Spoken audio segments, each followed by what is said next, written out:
Article 3 Bill of Rights. Section 1.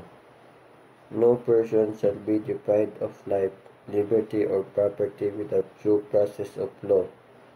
Nor shall be person deprived the equal protection of the law.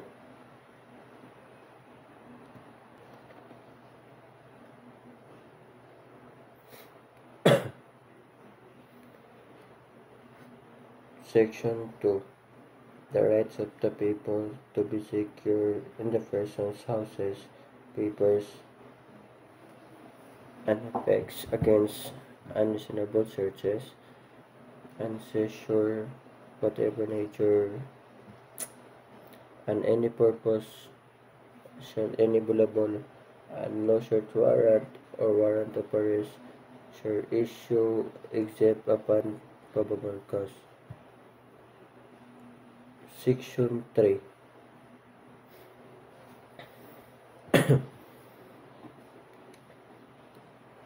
The privacy of communication, the court of expunged the available upon of lawful order of the court or the public safety or order of whereas otherwise as prescribed by law.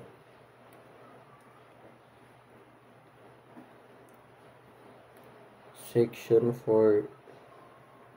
No law shall be passed abridging the freedom of speech, expressions, or of the press, the right of the people to assemble, and petitions of government regress of relevancy. Section 5. Section 5. No law shall be made of expecting and establishment of religions or prohibiting free exercise thereof, the free exercise and enjoyment of religious repressions and worship, without discriminations or preference shall be ever be allowed. No religious test will be required for exercise of civil political rights. And Section 6. The liberty of avoid the changes of same within the limits of prescribed by law shall not be impaired except upon lawful order of the court. Neither shall the right of travel be impaired except of interest of national security, public safety, public health, as may be provided by law. Section 7.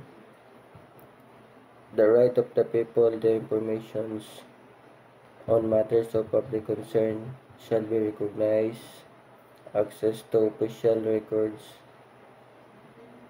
and to documents and papers containing official acts, transactions, order, decisions, as well as the government resources of data use of basis piracy development shall be accorded to citizens subject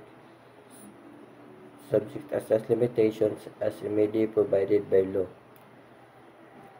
Section 8. Section 8. The rights of the people, including those employed in public and private sectors, to form unions, associations, for societies for purposes not contrary to law, shall not be abridged. And Section 9. Section 9. Private property shall not be taken for public use without just compensation. Section 10. Section 10. No law impairing the obligation of contracts shall be passed. Section 11.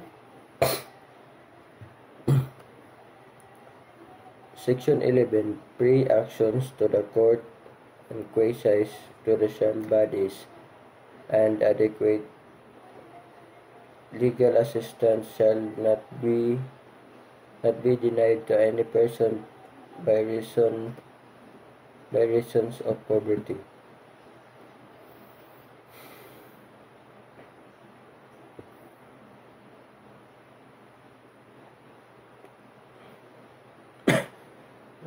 Section 12.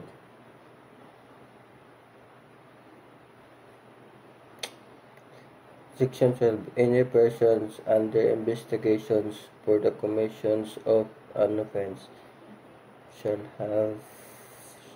have the right to be informed of his right to remain silent and to have competent and independent counsel, preferable of his own choice.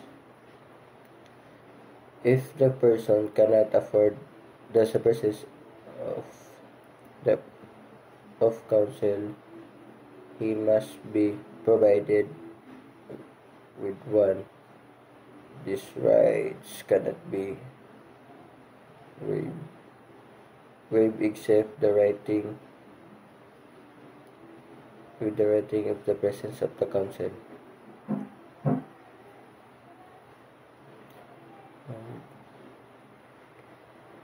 Section 13. All persons except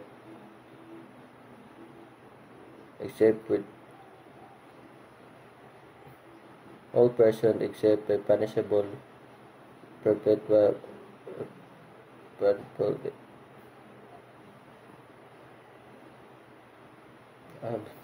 Section 13.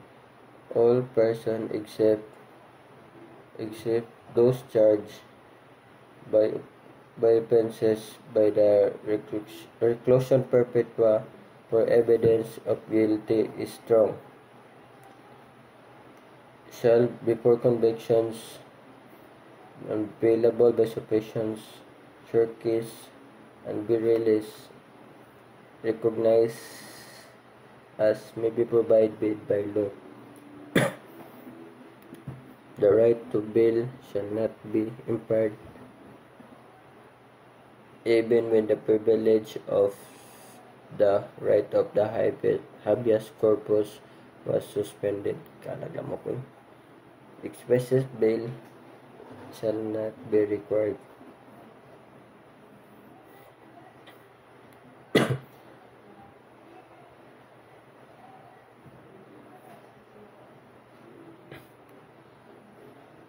Section 14. No person shall be required answer the criminal offences without due process of law. Section 17.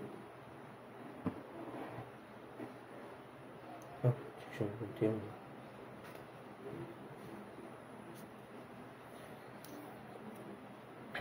Section 15. Section 15.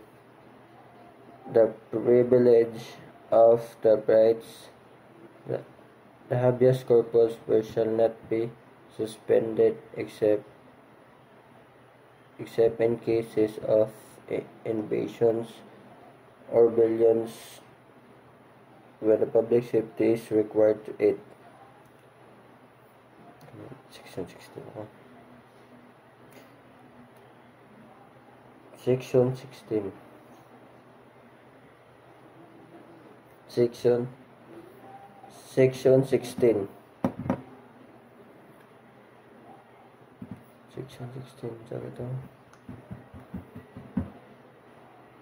Section 16.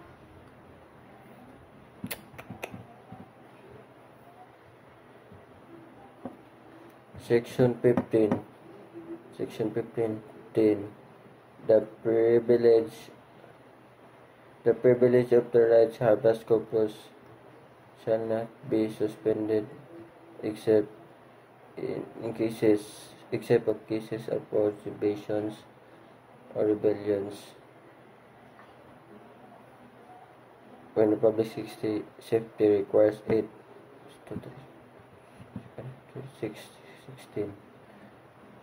Section 16. All persons shall have the right to a speedy disposition of their cases before all judicial or administrative bodies.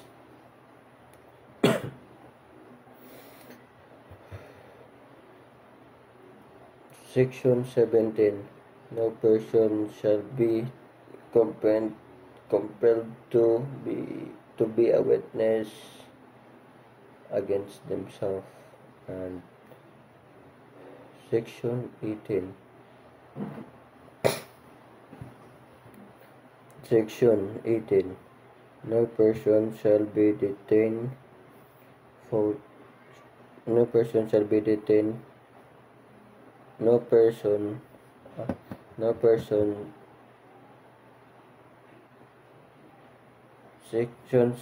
Section 18. No person shall be detained solely by reason by his political beliefs and aspiration.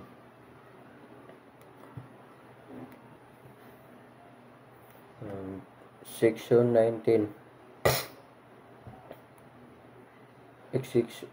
Section 19.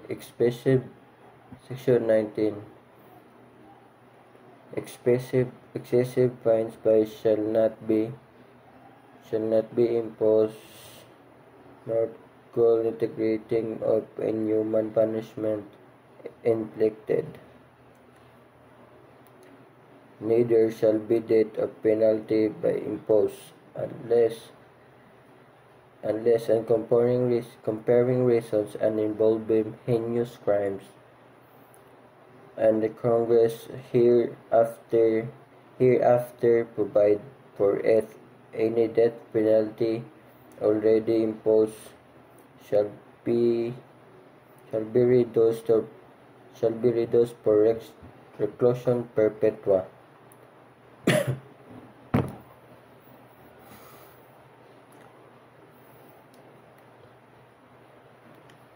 Section 20. No person shall be imprisoned to be death of non-payment of the full tax.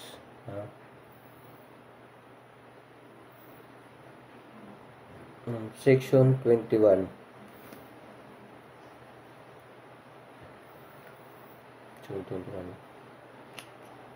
No person shall be twice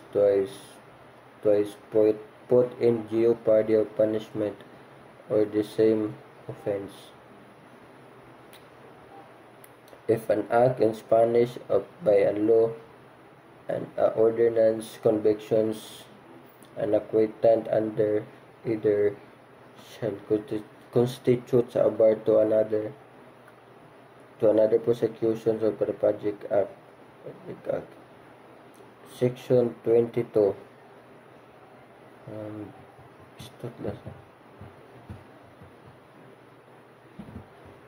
Section 22. No ex post facto law of bail of attender shall be enacted.